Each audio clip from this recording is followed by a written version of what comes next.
Back at it again. It's the State of Football, RIC, and the place to be. Are we live, Samantha, here in New Jersey? Hey, it's our 1 year anniversary here on the State of Football. Who's more excited than me? This guy, RIC, broadcasting live around the universe here from the Jersey Shore. Man, we're so pumped up, revved up, ready to go. If you missed all the action yesterday, what a star-studded show.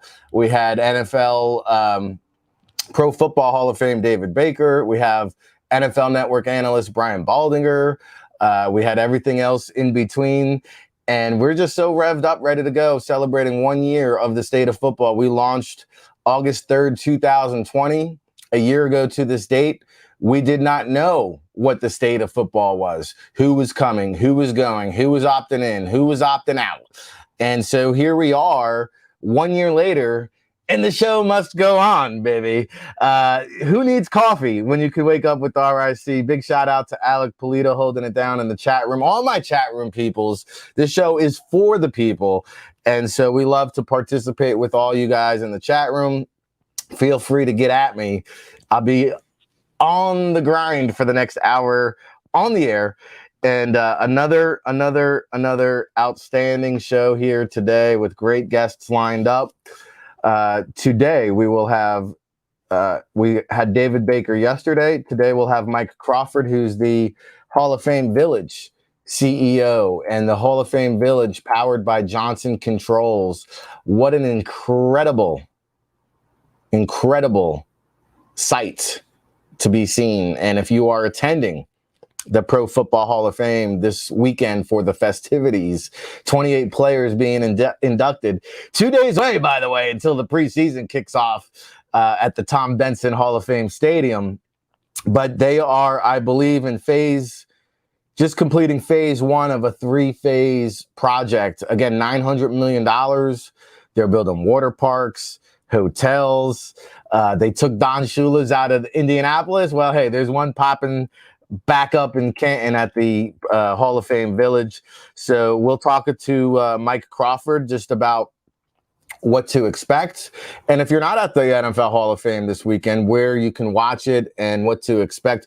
28 players, or 28 individuals, I shall say, being inducted into the Pro Football Hall of Fame this weekend. Also, good friend Eric Edholm, Yahoo Sports, will chime in. And I know he is traveling somewhere around this great country and touring the training camp. So we'll find out where he's at, where he's been, where he's headed. Also, we'll get into a little Quinn Ewers.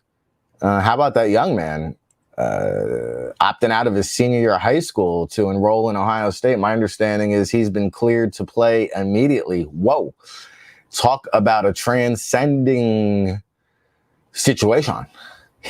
I mean, this is something I'm curious to, and I know Pete Thamel, his co-worker there at Yahoo, wrote the article, but I'm curious to get Eric's perspective. Is this an anomaly, or is this a sign of things to come? I think we could see more of this. So he also did a recent story on Karen Rodgers. Yes, I said Karen Rodgers. I did not stutter. Also, Deshaun Watson. Could he be coming or going? Now he intends on playing. And that's a whole nother situation that we'll dive into with our good friend Eric Edholm. That's at 9:35, about a half hour from now. Mike Crawford coming up in about 10 minutes. And John Pollard, our good friend from Zebra Technologies, are doing big things. Of course, they have the NFL contract with the data tracking provider. And they've also extended their partnership with the Reese's Senior Bowl through 2024, I believe. So Zebra Technologies will have a presence and impact on the Senior Bowl once again this year. So we'll talk to John Pollard about that. And again, this is our 1 year anniversary show. What is this? Part 261 edition. On this Tuesday, August 3rd, 2021. Whoa, we won't ever stop. So this show is here to stay. 1 year down, 20 years of independent scouting coverage here at the NFLDraftBible.com. And if you're not familiar with our new website over at Sports Illustrated, check it out, si.com/NFL/draft. Good to see Brian Beasley waking up with us again here in the chat room. All my chat room people waking up with us in the morning. Hey, just for that, I'm going to salute to you with a sip of coffee. I don't have my co-host today. And if you're wondering, where's Russell Landy, who joins us each and every Tuesday here? Robin Backsab, thank you so much. I really appreciate that. And I appreciate you tuning in over the past year here on the State of Football.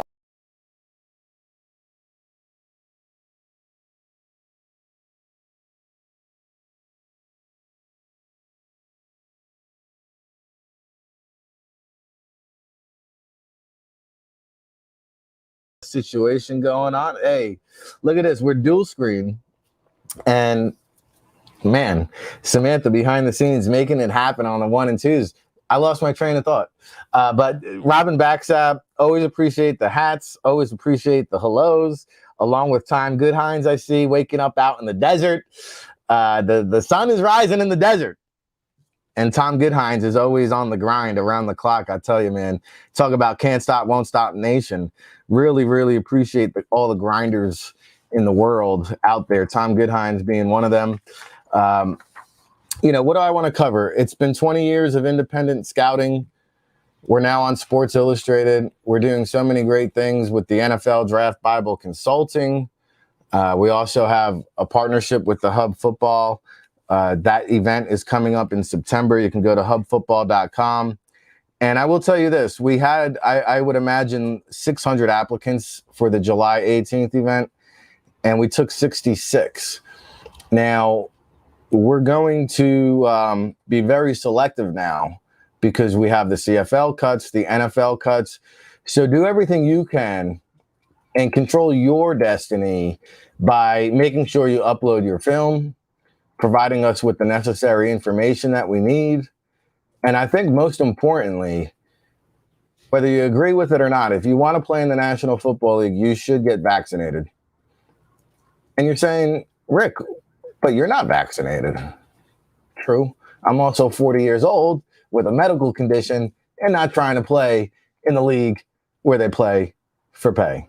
So if I was 21 instead of 41 and aspiring to be a millionaire by playing this great game of football, I believe I would get the vaccination, even if I didn't want to, because the opportunity to set up generational wealth, not just for my children, but my grandchildren, I think to me, the allure, the appeal would be get vaccinated in order to get that opportunity, because the word on the street is kind of the worst kept secret.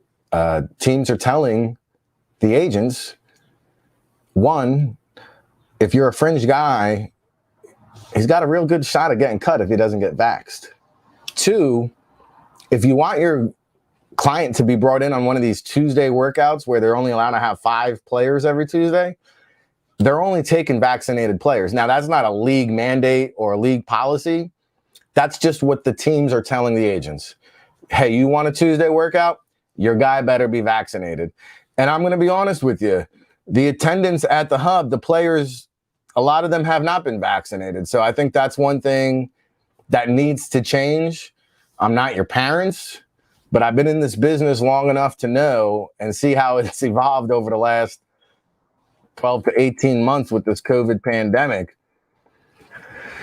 that, this is a situation that's going to be here to stay. And I see Tom Goodhines, the senior vice president of Hub Football. The simple fact is that teams must follow protocols, and the delay in the team's eyes isn't worth the hassle. He's 100% right. So it's the sad reality, but hey, that's what the NFL season is going to look like in this 2021 calendar year. Dragon Praz 123 chiming in from overseas. Thoughts on the Europeans, saying there's only one football. Well, we'll have the commissioner of the European League of Football tomorrow to join us here and discuss that very topic. So, Samantha, if you could pop in the guests for tomorrow, I'd love to promote that too. And we've got our first guest coming up in a couple minutes. A couple things I wanted to touch base on. A couple signings, a little moving and shaking. Justin Houston signing with Baltimore. How about that one? I like that. Veteran situational pass rusher, could probably give him 20, 25 reps a game, getting after the quarterback. I loved what he did for the Colts down the stretch last year. And I think Justin Houston has a little bit of gas in the tank. Now he's a shell of what he used to be, but he can still give you maybe 10 sacks this upcoming season. So I thought that was a sneaky good signing. Eric DeCosta, he's a patient man, and he picks up these veteran bargains. Justin Houston, just the latest. How about Alfred Morris signing with the New York Giants? That is concerning. That tells me that they feel not a little bit, a lot of a bit queasy about that Saquon Barkley injury. And I'm hoping to get over to Giants camp on Friday. I'll be over at the Jets facility on Saturday, and I'll come back next week and tell you what I find out. But Alfred Morris, Jesus, we are heading to another troubling season for Big Blue. I hate to say it. Mitchell Fraboni re-upped with the Houston Texans. We had Mitchell out at the Hub football camp, and he is a phenomenal long snapper. And the fact that he's back with the Texans tells me that they like this young man a lot. And so we're rooting for Mitchell Fraboni. The Houston Texans love the Hub football camp. They've signed quite a few players. And our guy yesterday, AJ Seals, the USF cornerback, fresh off his July performance at the Hub, he had a workout with New England. We're waiting to hear back how that went. Also, Carson Wentz is having surgery today. So we're going to keep an eye on the Nick Foles saga and see if he gets dealt to the Colts. Wentz out 5 to 12 weeks. It's funny, somebody said that's going to also be their record, 5 and 12 without Wentz. So we'll monitor that situation. And here we are on the state of football 1 year later, and COVID's still making an impact. Las Vegas Raiders general manager Mike Mayock, who is no young pup, I think he's 62 years old. He's now contracted the COVID, and he's under the protocol. And how about Kirk Cousins, who was very outspoken about not getting vaccinated, and now he has tested positive for the COVID situation, and the whole Vikings quarterback room is in the COVID-19 protocol. And so we had a tryout yesterday with the Minnesota Vikings involving another Hub football alumni in Cole McDonald, who was recently released by the Arizona Cardinals. The Vikings brought in Case Cookus, Jackson Erdman from Fan Controlled Football, and Cole McDonald. And so they signed Case Cookus. So I guess Case had the better workout yesterday. He gets signed. Oh, by the way, they signed Danny Etling. Oh, by the way, Jake Browning is the #1 quarterback in Vikings camp. And the other 3 quarterbacks, including rookie Kellen Mond, are all hemmed up in their hotel room because of this COVID-19. And, you know, that's going to be an ongoing theme. I know Ron Rivera has been very outspoken about the COVID-19 and his frustration being a cancer survivor that his players are not running to get this vaccine. And I guess the example he used, because he's had some players placed on the protocol list now, he said, hey, what if the season started tomorrow? You know, we'd be up creek. So we're going to continue to monitor the COVID-19 pandemic as we enter this 2021 football season here on the State of Football, our 1-year anniversary. Come on in and bring a friend. We're just getting started here, and it's time for our first guest for today. He is the Hall of Fame Village CEO, Mike Crawford. He joins us right now here on the State of Football. Good morning, Mike. How are you today? I'm great. How about yourself?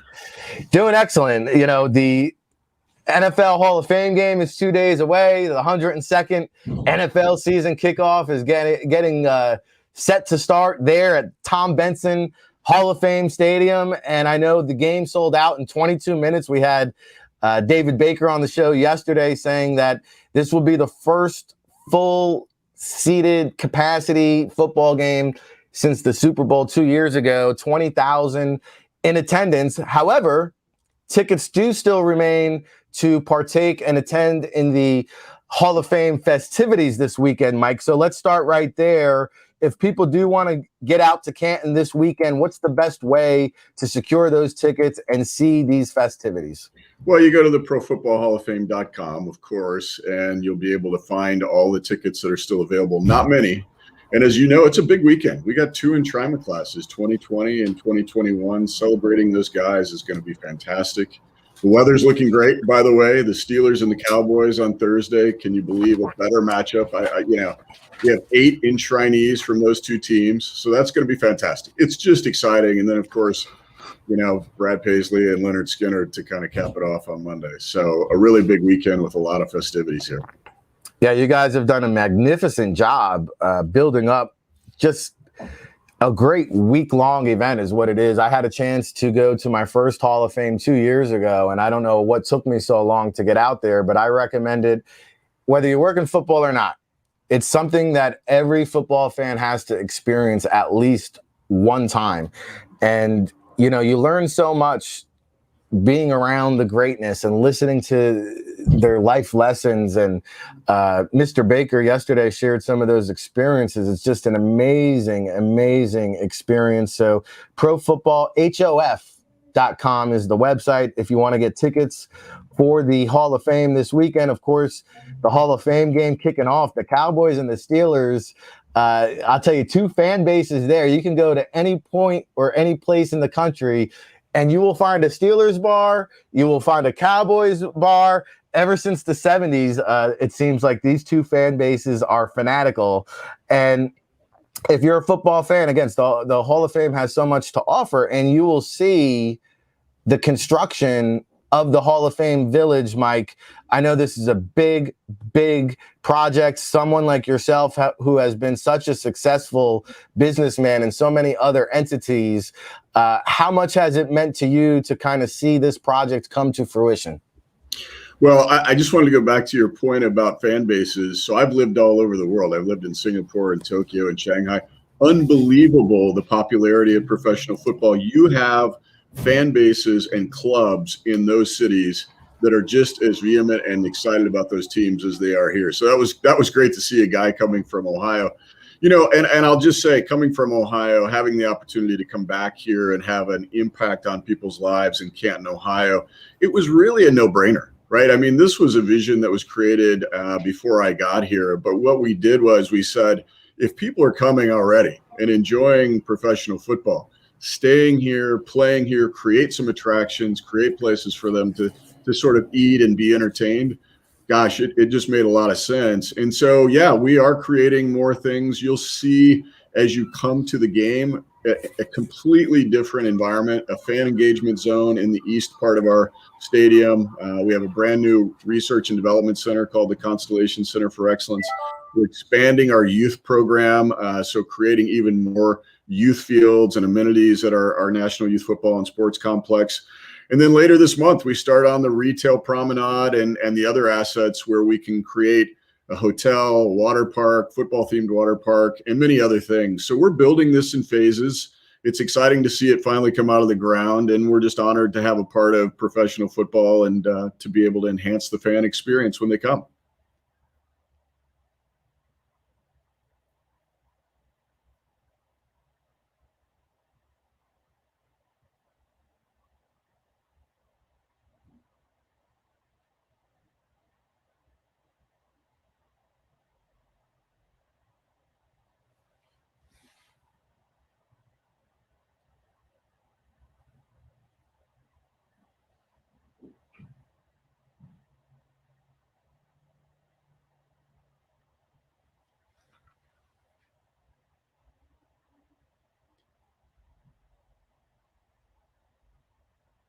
Uh-oh.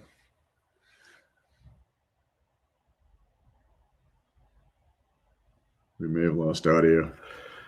All right, go ahead.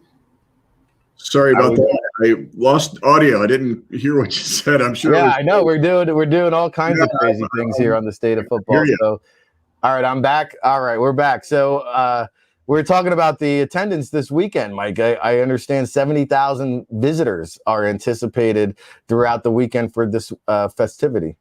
Yeah, well, that's just the folks coming to see the events inside the stadium, right? You have a whole bunch of other activities around that I think there will be well over 100,000+ people in the city of Canton doing these different kinds. There's a parade, a fashion show, a balloon festival, all kinds of things. The city takes a lot of pride in being the hometown of, where professional football was created, and they do a great job. The city, the county, everybody takes part in this festivity and the weekend. And so a lot of exciting things to do for sure. Talking to Mike Crawford here, Hall of Fame Village CEO, the Hall of Fame Village powered by Johnson Controls. And Mike, my understanding is it's a kind of 3-phase project. You guys are still in phase 1, wrapping up phase 1. What's the timeline here of where we're going with this project? Yeah, we wrapped up phase 1. I mean, that Tom Benson Hall of Fame Stadium, youth sports complex, land, everything that we needed to continue to build, all done. A couple $100 million+ in the ground. We're now into a second phase, another $300 million worth of new build. We acquired a hotel downtown. We're welcoming our guests to stay with us there. It's quite successful. Brand partnership with Hilton. So it's exciting to see new assets come out of the ground, creating jobs in a really difficult time for the country. But more importantly, fans can come and be engaged and entertained in this destination that we're building. So phase 2 scheduled to be complete by 2023, but even towards the end of this year, we got phase 3 on the drawing board, and we're already starting to talk about what new and exciting things we can add to the complex and even beyond. A lot of what we do beyond just building assets is creating events. So enshrinement is just one of the weekends that we have great things happening. We have high school football championships, Division III championship. We have music festivals here. We've got Black Kickoff, College Football Hall of Fame Kickoff Classic. Lots of big activities here this year and beyond. So, good stuff happening in Canton, Ohio. Yeah, I saw you guys are doing this venue here. Obviously, it's centered around the Pro Football Hall of Fame, but you guys are going to be a year-round facility hosting several events. You mentioned the Black College Hall of Fame Championship Classic. The Highway 77 Music Festival now is coming to Canton. And I'm hearing people are even calling, they want to get married at the Hall of Fame. Mike, what's going on here? People getting married in Canton now? Look, the power of professional football just can't be explained. We hosted the women's football championships here a week and a half ago, and women tackle football, and I couldn't have been more proud. I mean, this was high quality football, and fans were in stands having a great time, eating the concessions and watching football. People love it. Gender neutral. And, I think that's what appeals to folks. They like we have a one-of-a-kind asset in our stadium, and we're building more around it. And they like to come and be entertained and be married or have business meetings in venues that are unlike others that they've been in. We're not just a convention center, although we have those kinds of facilities as well that we're creating and already have. So, there's a lot of opportunity for people to do things here on property already. And if you come today, you're going to see about 100 acres of construction starting and going on.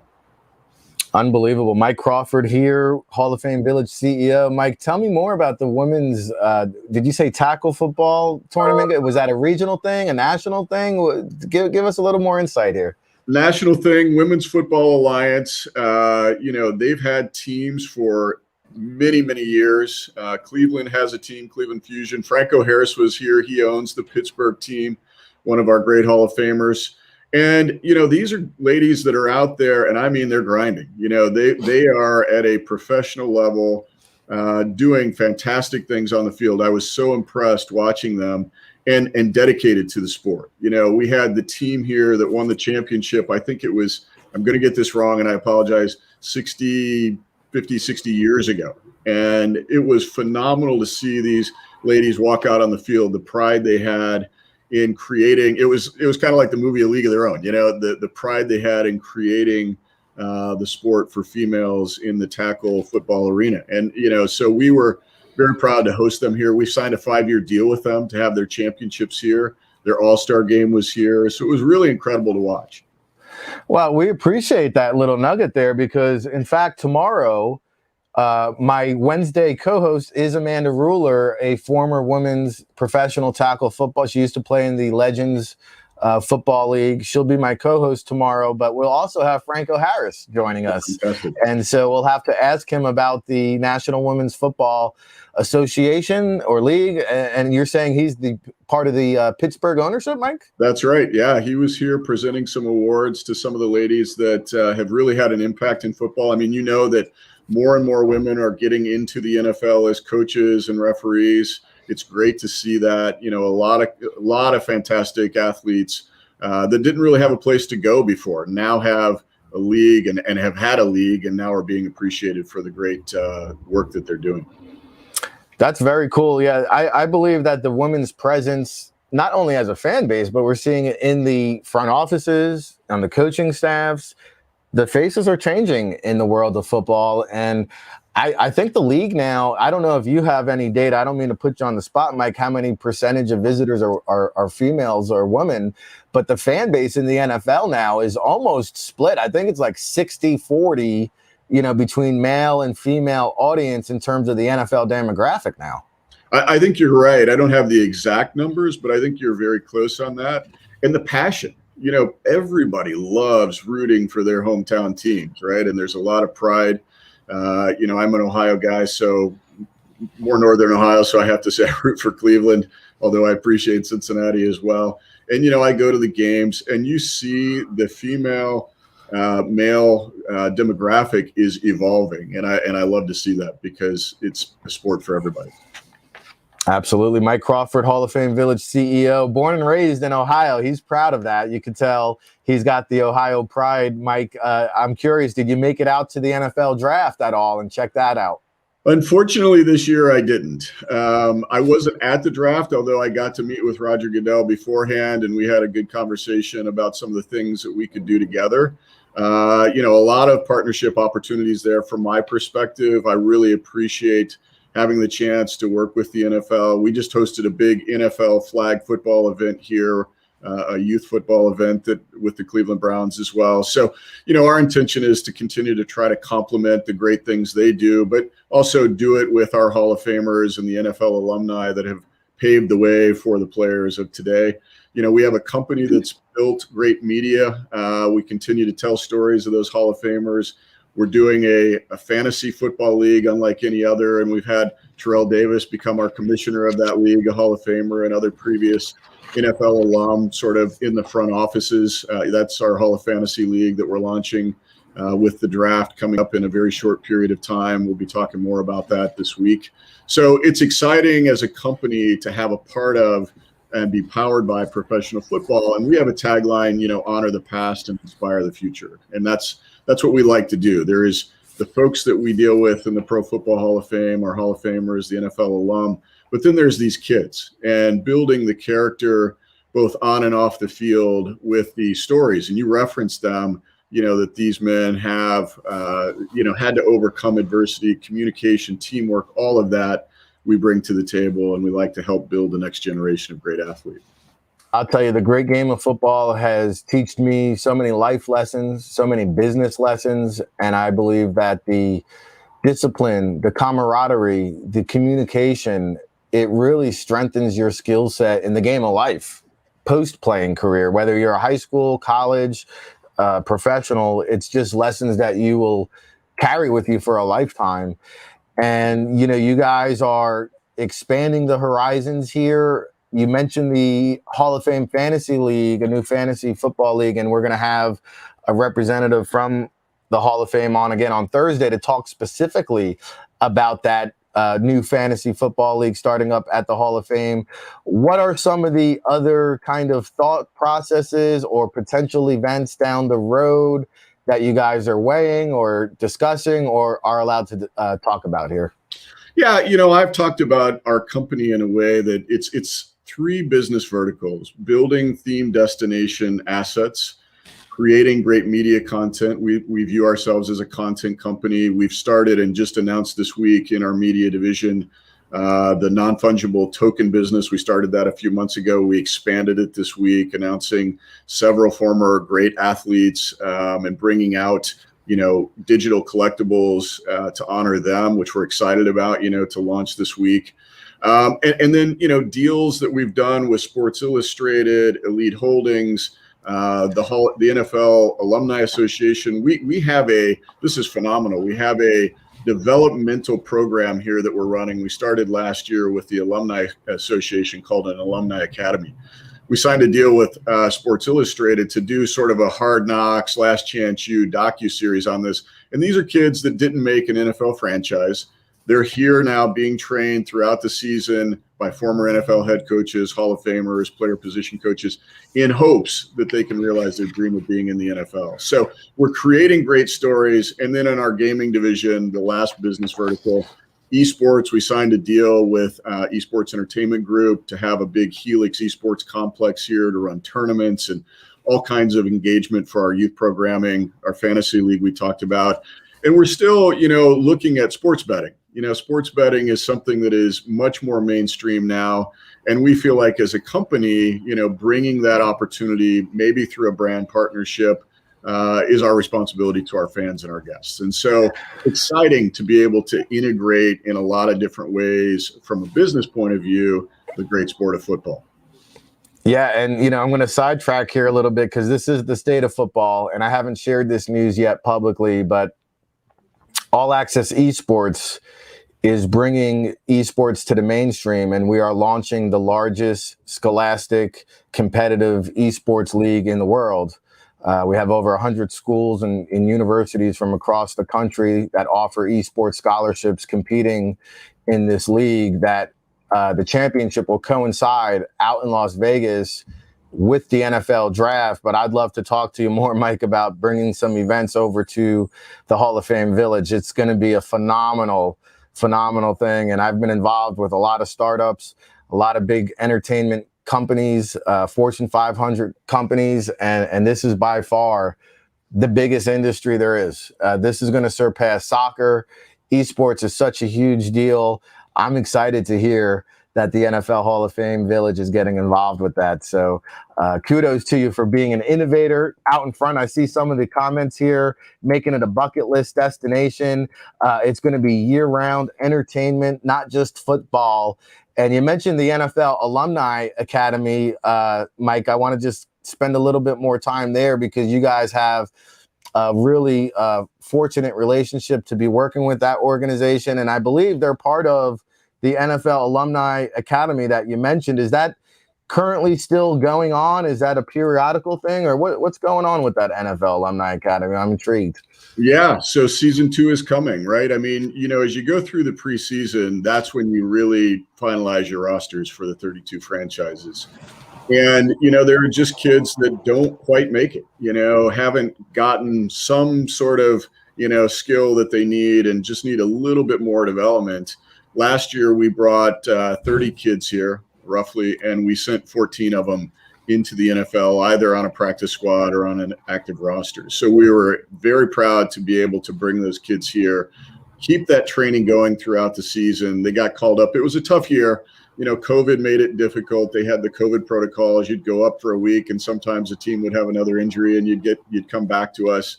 But, 14 out of 30 is a pretty good track record. And so we're excited for our second year, expanding it a little bit. Again, that docuseries partnership with Sports Illustrated and Studio 101, we think is going to tell this story in a very unique way. I mean, you're talking about kids who had to work 2 jobs to, sort of keep afloat until their dream of becoming an NFL player.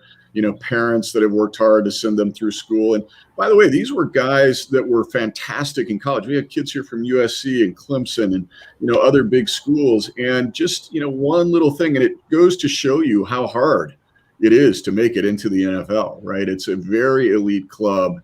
And when you're here being trained by guys like Mike Tice or Anthony Munoz or, Dean Dalton, that's a pretty big honor. And so we're really proud to be able to do that. This year, we're hoping to have more live events where people can come into the stands, watch that, academy taking place, and really become another form of programming for us at the Village. Very cool. Is there a start date expected for that?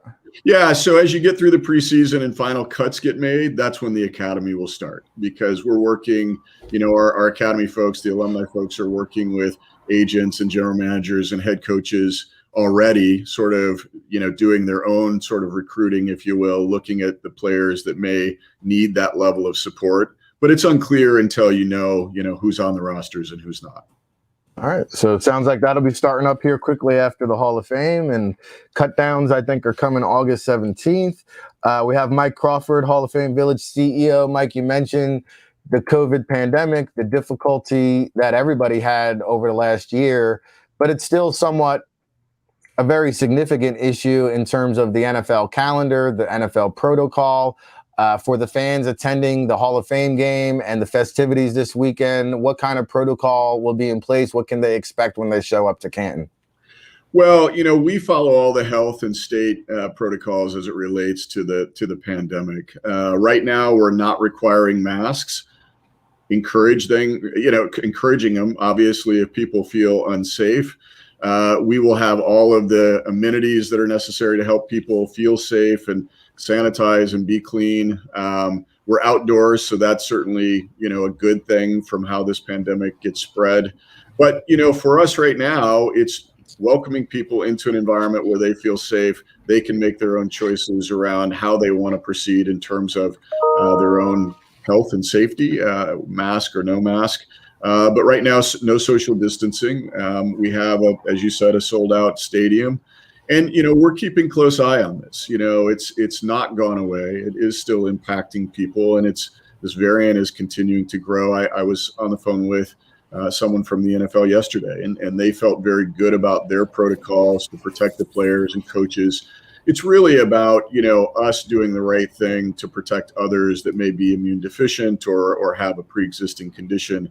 So we're very conscious of this, and we want to make sure we're actively managing it as things evolve. And it's a very dynamic environment. Very important as we get back, or try to get back, to some normalcy. A sold-out affair at the Tom Benson Hall of Fame Stadium, commemorating the 102nd NFL season. You can go to profootballhof.com if you want to attend the Hall of Fame festivities this weekend. If you want to learn more about the Hall of Fame Village, which you will see under construction when you get out there to Canton, go check out HOF Village. That's halloffamevillage.com. You can learn all about the things that are on the horizon with this great $900 million project that Mike has brought to life. Born and raised in Ohio, doing it in his own backyard. And oh, by the way, as if the Hall of Fame game wasn't enough this Thursday between the Steelers and Cowboys, you guys will be capping it off with Brad Paisley, Leonard Skinner, concert, football, Canton. What else can you ask for here, Mike? That's it. Download our app, download our Hall of Fantasy League app. You can get all the information there as well. All right. Well, we appreciate the time and look forward to chatting. And we'll have someone on again on Thursday for that Hall of Fame Fantasy Football League. But Mike, we appreciate the time here on the State of Football. Thank you so much. Thanks so much for having me. Have a great rest of the week. You too. That's Mike Crawford, Hall of Fame Village CEO. I mean, he is doing big things. And if you go read up on Mike, some of the things he's accomplished in life and some of the magnitude of deals that he's accomplished, this might be the one that takes the cake, the cream of the crop. And it's got to feel good to do it in his own backyard. And I mentioned the esports. I came back on the show yesterday from my hiatus. People said, what did you do all July on your month off? My month off, I was, from what I've been told, an integral part of creating this Conference One esports league that will feature over 100 schools and universities from around the country. And they will compete, and Sports Illustrated will be the exclusive content provider, the live broadcast syndication partner. And man, we are so revved up, ready to go with what's happening in the esports arena. It's really going to be the biggest thing I've ever accomplished in my professional career. And that says a lot.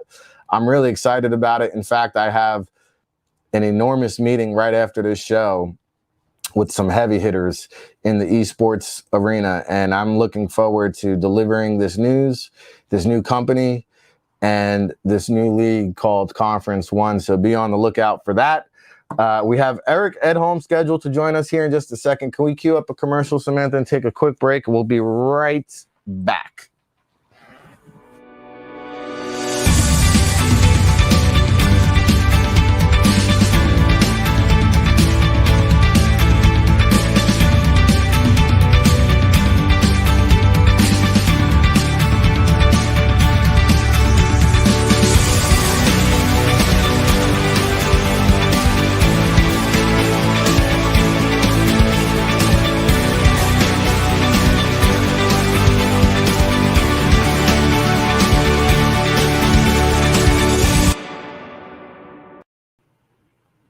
All right, you're gonna be on 3.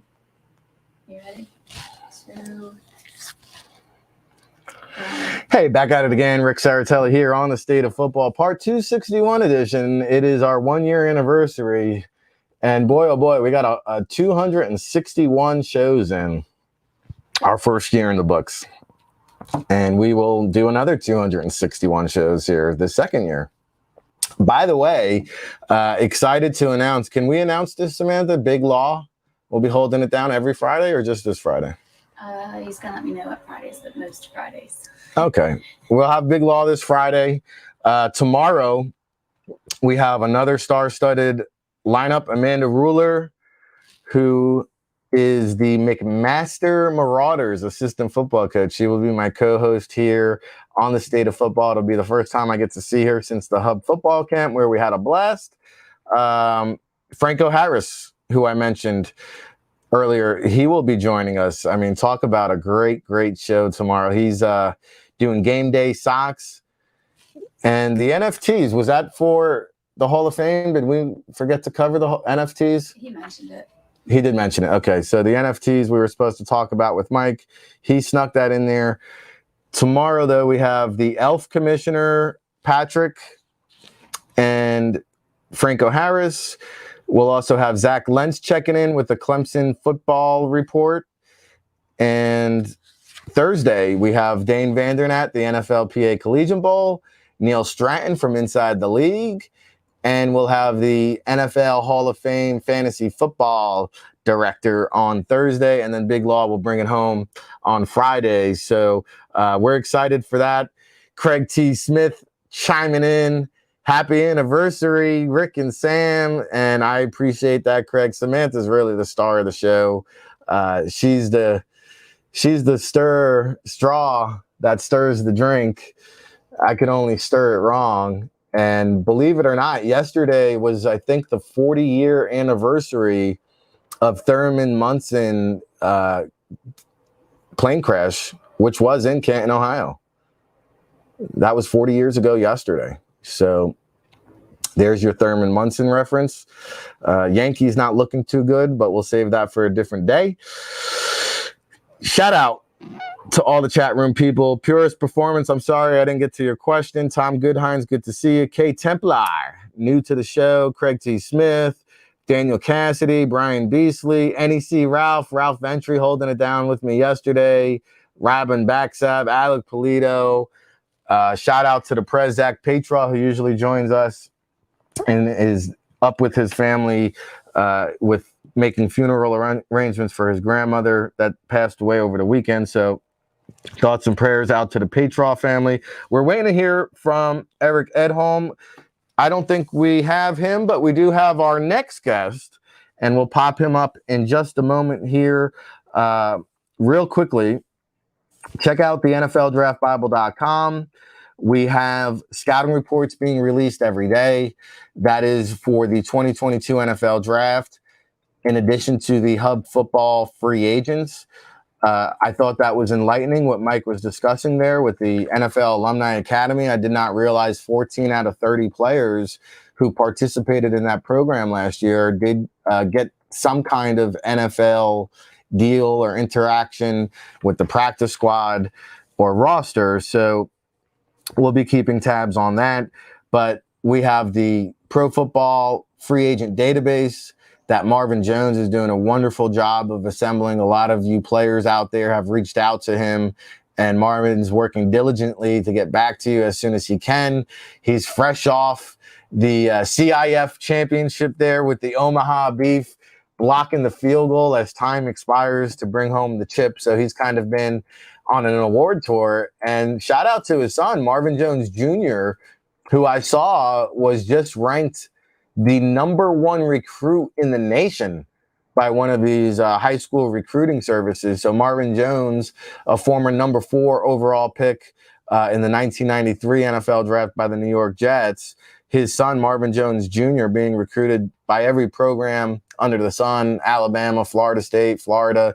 I know the Florida one makes him cringe, but he was in Florida State this past weekend at a Bobby Bowden celebration, I believe. And so we'll keep an eye on that. We'll have to pop Marvin on here at some point. But we're going to welcome on our next guest. And he's a repeat guest here. He was on during season 1. We're back now for season 2. And Zebra Technologies is back with the Reese's Senior Bowl, re-upping their partnership. John Pollard is here on the State of Football to talk about it. Good morning, John. Thank you for joining us again here on the State of Football. How you been? What's happening? Hey, Rick, thanks for having me back on. Glad to be talking with you. Well, what's happening? We're in the middle of training camp now starting. So, of course, we at Zebra Sports are very busy working with our team clients and the league preparing for the 2021 season. So we're all very excited around here. Yeah, and we'll get into the NFL season and obviously your partnership with the NFL. And let's talk first about the recent announcement where Zebra Technologies has partnered with the Reese's Senior Bowl through 2024. This is great news. Tell us a little bit more about what it means for the event, for the players, for the teams, and where you kind of hope to take this vision.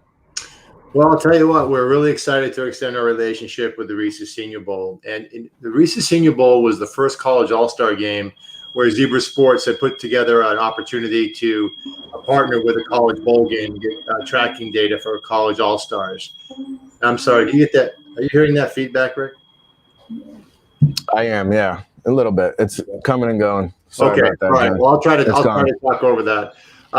So in 2018 was the first year that we actually implemented our tracking system in Mobile at Lad Peebles Stadium.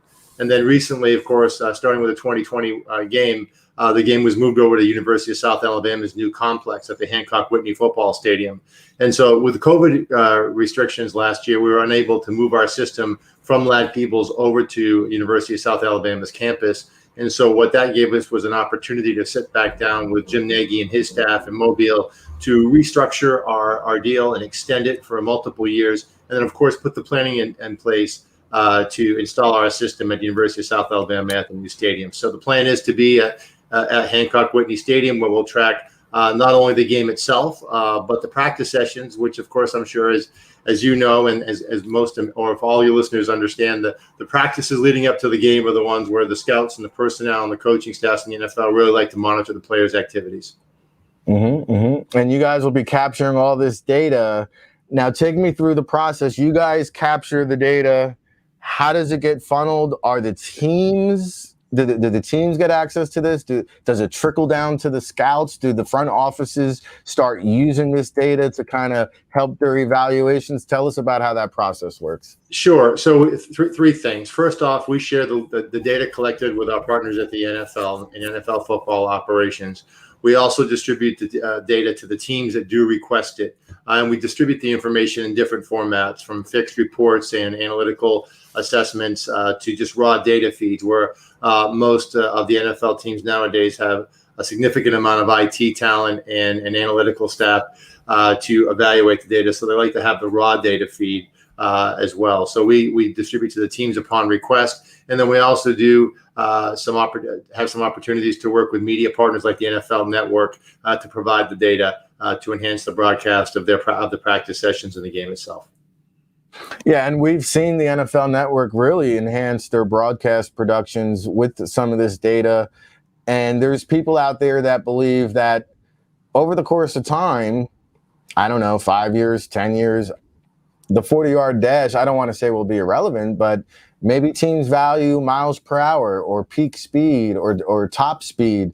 And these are some of the new innovative stats that next gen stats, where you can find on NFL.com, can be found. Are there any other new stat categories in the works, John? Well, a couple of things. First off, if I may talk about the miles per hour statistic. I think last time I was on your show, we discussed, who would have thought, 7 or 8 years ago that miles per hour would have been a metric that we would even consider in the game of football, American football, right? And so what's changed over the last few years is that miles per hour is a metric now based on, the next gen stat service by the NFL.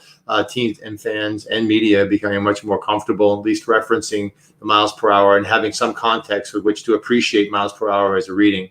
And then what we're seeing too in miles per hour with the team usage of the data from the Senior Bowl is that teams will look at the miles per hour data recorded from the various practice sessions and or the game of the Senior Bowl week, and then take that to and evaluate it against some of the 40 times and the pro day times that these players will run during their testing later on in the calendar year. In terms of new data statistics for the NFL Next Gen Stats Service, the NFL Next Gen Stats team are in charge of developing new analytics and reports and visualizations that they publish on the Next Gen Stats Service site and that we see through the broadcast of NFL games. As for the Senior Bowl, we stay with our standard library of metrics. We do capture, of course, miles per hour, distance traveled by a player throughout a practice session. We can also characterize each player's jog, run, sprint type of efforts and max acceleration efforts. So we do some level of calculation, but not to the extent that you see on the Next Gen Stat Service. What we find in providing the teams from the Senior Bowl is they like the standard metrics about how long someone's been on the field. When they're on the field, how active are they? And when you talk about active, what categorization of activity are they doing from a jogging or a sprinting or a max acceleration effort? Fascinating stuff. It's just amazing, the data and analytics that you can capture. And I believe this is pretty much being done with sensor chips in the shoulder pads, I believe, John. Do you foresee the NFL ever putting chips into footballs, or have you experimented with that yet? We've gone beyond experimenting, Rick. There are chips in the balls. For all NFL games, for the last, now the 2021 season will be the fourth season, where every NFL game ball will have an RFID tag inside of it. And the metrics that the RFID tags capture are things like velocity, rotational information in terms of RPM. We can also derive height information for all passes and kicks. And then at the Senior Bowl, as you know, there's two NFL coaching staffs who are coaching the American and national squads. They bring their balls from their own team. So depending upon the team, they bring their balls. So as a result, those balls are tagged. And what's really interesting at the Senior Bowl, we have an opportunity, because it's our direct relationship, Zebra's direct relationship with the Senior Bowl, we can publish the ball metrics. For the NFL and the NFL game data through the Next Gen Stats Service, the NFL has taken a more pragmatic approach to exposing ball metrics as they study the efficacy of the output of the data. But at the Senior Bowl, we have an opportunity to share all that information. And over the past few years, we've been able to capture really interesting passing metrics from players who are now starting in the NFL, such as Baker Mayfield, Josh Allen, Daniel Jones, Drew Lock, Gardner Minshew, just to name a few. Justin Herbert, of course, was down there, Jalen Hurts as well. So we were actually capture some really interesting metrics on those players. And we did find that, the NFL teams who were evaluating those players prior to the draft were really interested in the ball metrics for not only the quarterbacks that I mentioned and the others that participated, but the kickers and punters as well. Zebra Technologies Vice President John Pollard here on the State of Football continues to blow my mind every time he pops on and starts talking about the great data analytics capturing movement that they're created here. And you kind of went into it a little bit here when you mentioned the RPM speeds, because this is something now, I'm a big baseball fan, and I noticed that they talk about this spin rotation now a lot on the broadcasts. And there was some talk earlier in the season was the sticky substance, gaining the more spin rotation. How much has that trickled in? You mentioned the quarterbacks and the kickers and punters specifically. Is this RPM speed something now that is trickled into the NFL front offices? I can share this, Rick. I believe so. I believe it is information that the front offices have at least referenced and probably researching to some degree. I can share just without getting too specific, conversations that I've had with certain performance coaches around the rotational information of a football. I just mentioned, I was looking at the quarterbacks the last few years that we were able to capture the ball metrics for, and Justin Herbert, for instance. Out of the group that I mentioned, he had the highest max initial rotation account of 748 RPM at release when he was down at the Reese Senior Bowl. And again, that doesn't, of course, suggest that he's going to have the success that he had in his rookie season with the Chargers. But it is an interesting metric to see that he had a high spin rate. Also, Josh Allen had a high initial spin rate, as Baker Mayfield did as well. So these are all starting quarterbacks who have had success to a very significant degree in their early careers at the NFL. Mentioning the performance coaches, I had an interesting discussion with a few coaches about talking about how a spin rate is important to them, or they think it's a valuable asset in terms of reference material when they think about a player playing in inclement weather or high humidity. And there was a certain coach who had talked about how a knuckleball doesn't rotate. If it doesn't rotate, it has a lot of air force, or the influence of the air and the humidity or the atmospheric pressure can change the direction of the baseball. And they suggested that a quarterback that has a lower spin rate could potentially have challenges with accuracy in certain weather conditions. Again, that's all anecdotal things that I'm sharing with you, but I've started to hear those conversations the last couple of seasons, and I find it very fascinating and exciting too, because if our information from our RFID tag can help inform those professionals in their assessments, whether it's not suggesting either success or not success of a player, but just information that can help them do better assessments or help develop the player, that's exciting for us. No, absolutely. And we recently had a talent evaluator come on the show, and we were talking about the different spin rotations from a right-handed punter and a left-handed punter. And he said something interesting. He said, lefty punters are good for at least one fumble a year. So throughout the course of a season, there's going to be at least one fumble due to the different spin rate of a lefty punter versus a righty punter. And John, as you know, it only takes one turnover can change the outcome of a game. So I believe this is something that is really, you guys have been at the forefront for the past 8 years, but I think we're just kind of scratching the surface in terms of ball spin rate and RPM speed. And this stuff is fascinating to me. I know we're running out of time here. I guess one last question I have for you. You guys are now, I think, going on year 8 with your NFL partnership. What do you believe has been the biggest evolution of the data tracking technology? Has it been the ball velocity? Has it been the spin rate, or has it been something else, do you believe? I think all of those things have evolved in their acceptance and utility for each of the NFL organizations, Rick. But I think I go back to the thing I mentioned earlier, the acceptance of miles per hour in terms of a player's speed and understanding how to put that in context in the development of the player or the evaluation of the player. Now teams are very comfortable in looking at speed ranges for each position group and then getting those very prescriptive to each specific player.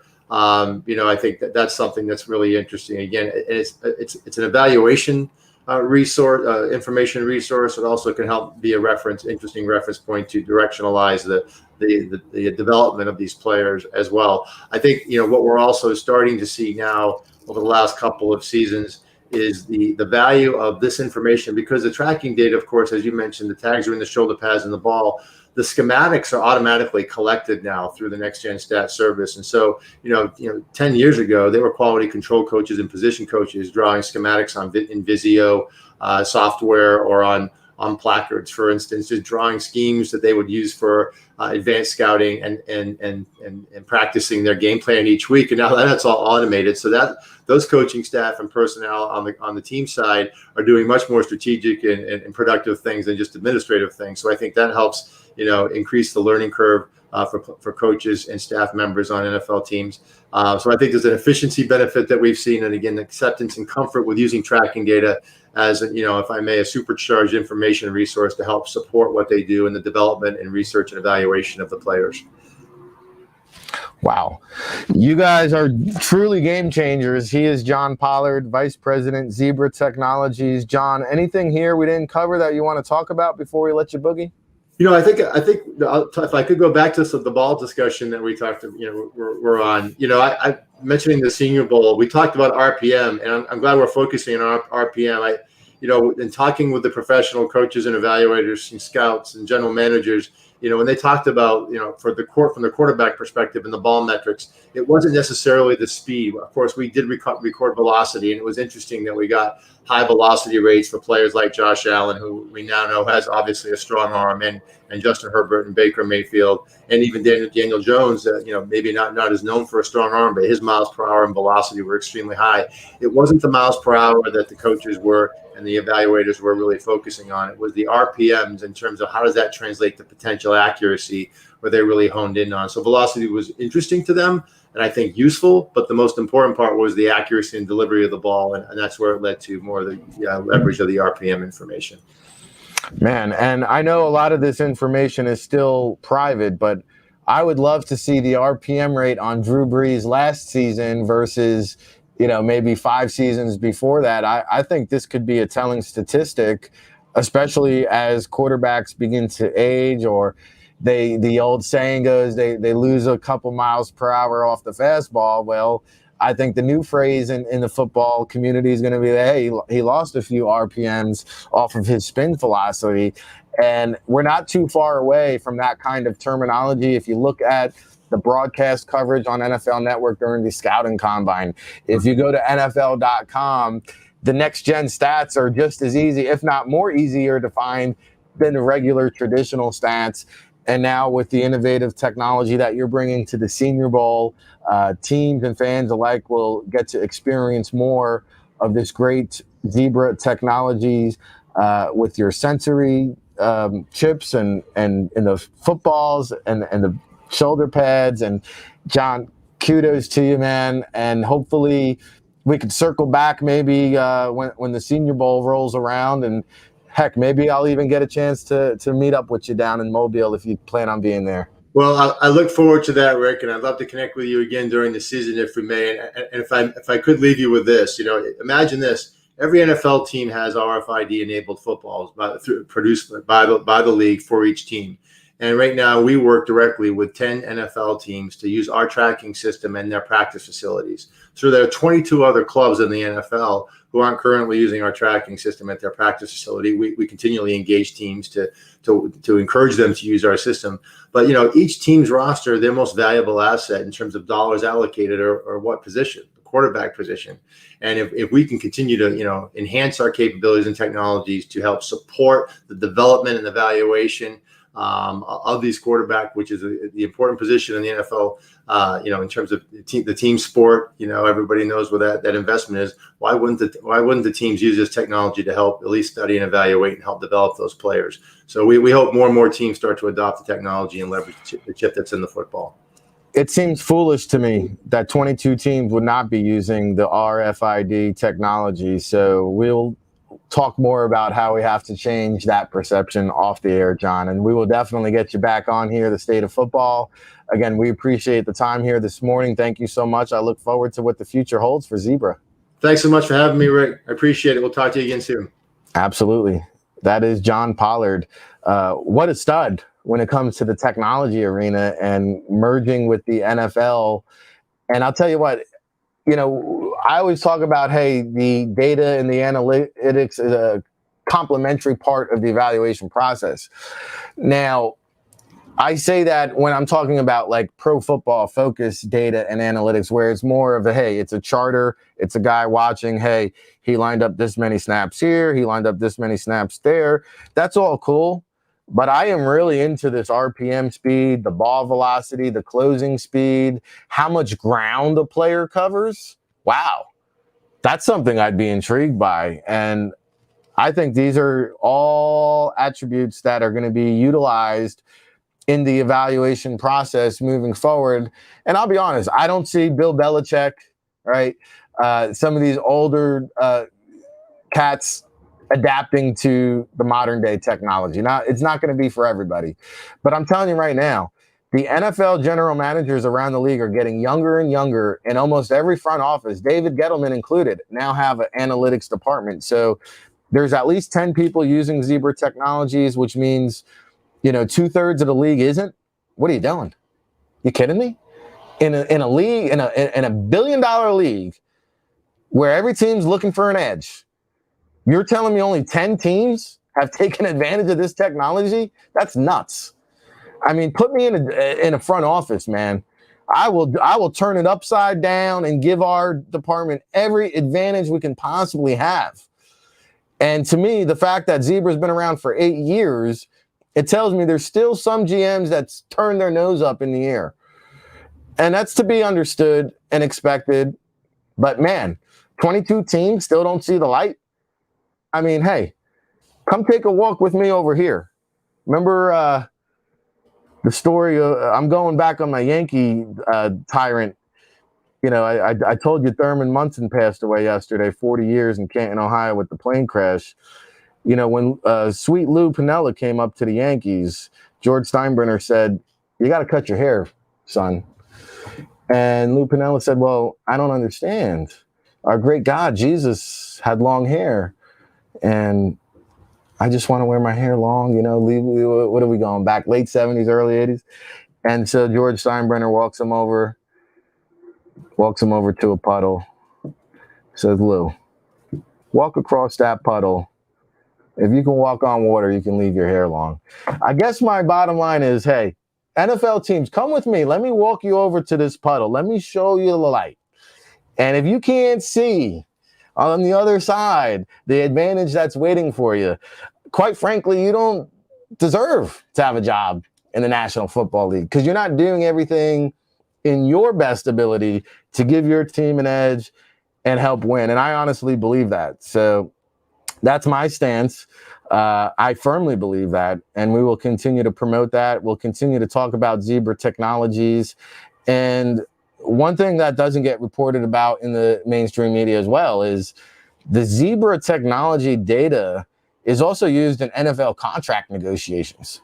So when the GMs or the front office executives sit down and hammer out a contract with these agents, they refer to the Zebra Technology tracking data. And so this is actually having a direct impact on dollars and cents. I can't fathom a team not having this information available to them when they go and negotiate at the free agent table. That doesn't make any sense to me. It's so weird that a $1 billion league, $1 billion organizations wouldn't invest in this technology. This is just a mind-blowing show here today on the state of football. It began with Mike Crawford of the Hall of Fame Village, a $900 million project going on in Canton, Ohio. It ended with John Pollard of Zebra Technologies, who they just extended their partnership with the Reese Senior Bowl through 2024. Of course, their 8th year providing next-gen stats for the NFL. And we did not have Eric Edholm today. I know he had a little laptop situation. Somebody took off. Oh, okay. Eric's saying he didn't get the email, Samantha. Oh, well. Well, we tried to make it happen, but he did get his laptop stolen, and there was a crazy tweet and saying, "Hey, Eric, we got your laptop. My daughter ran off with it in the airport. We took the wrong laptop." So we were hoping to have Eric Edholm. We'll try to pop him on next week if we can. He has some great stories out right now on Aaron Rodgers and Deshaun Watson. If you go to Yahoo Sports, along with Pete Thamel and his story on Quinn Ewers, who we didn't get a chance to really dive into, but I'll spend a few minutes here on this final topic of the day. Samantha, if you want to pull up the Quinn Ewers video, because this guy's got a haircut. Yeah, I emailed you the B-roll. Check your email. There's a Quinn Ewers video clip, because the people at home got to see this young cat. I mean, he's straight out of Wild Thing. Like, he's Charlie Vaughn, Charlie Sheen, Ricky Vaughn style, but he's got it going tie-dye hair situation. I mean, this guy and this is his huddle highlights, but there's a 7-on-7 film too. This guy's got some crazy hair. But what's even crazier is with the NIL, he decided to opt out of his senior year of high school so he can enroll early at Ohio State and start entertaining some of these NIL name, image, and likeness deals. And so Nick Saban's comments about his quarterback there reaching nearly 7-figure deals in some of these NIL deals, it has trickled down to the high school level now, where you're seeing kids sit out their senior season to go enroll early in college in hopes of getting a little of these NIL deals. And I don't blame this young man. Why go play your senior year of high school when you could be making maybe $1 million this year? I mean, if you're 17, 18 years old, really, like, hey, let me go make a quick mill. I'll go back and get my GED a later day. It's all good. So, wow. I don't know if anybody saw this one coming, but this is just kind of a trickle-down result, cause and effect, ripple of the NIL. So Quinn Ewers, could he be suiting up for the Buckeyes this season? It's a possibility. I see Craig T. Smith saying Miles Brennan broke his arm there for the LSU Tigers. And so that'll be a situation worth monitoring. I'm trying to get out to an LSU game. I think they open up with UCLA week 1 out there in Los Angeles. So we'll continue to monitor that. We're 2 days away from the NFL kickoff. Are you excited? Can you feel it? Tomorrow, again, we'll have Amanda Ruler. And let's see, guests real quick. Franco Harris, Game Day Sox, Zach Lentz, Clemson Tigers, and the F commissioner will talk some European League of Football. And we're waiting to hear back from the CFL, who kicks off on Thursday as well. We're hoping to have a CFL representative tomorrow as well. Could we have the commish? It's a possibility. You'll just have to tune in tomorrow for that. This was our 1-year anniversary show, part 261 edition here on this Tuesday, August 3rd, 2021. Woo! The State of Football Season 2, Episode 2. Let's end it on some birthdays, shall we? Hey, it's a 1-year anniversary show. What better way to celebrate it than celebrating the GOAT, Tom Brady, 44 years old today. We joked on yesterday's show, he only has birthdays on leap years, but Tom Brady, 44. This is what's fascinating. Remember Trevor Pryce, the defensive lineman, Denver Broncos, Baltimore Ravens, Craig T. Smith. I know you remember. Check this out.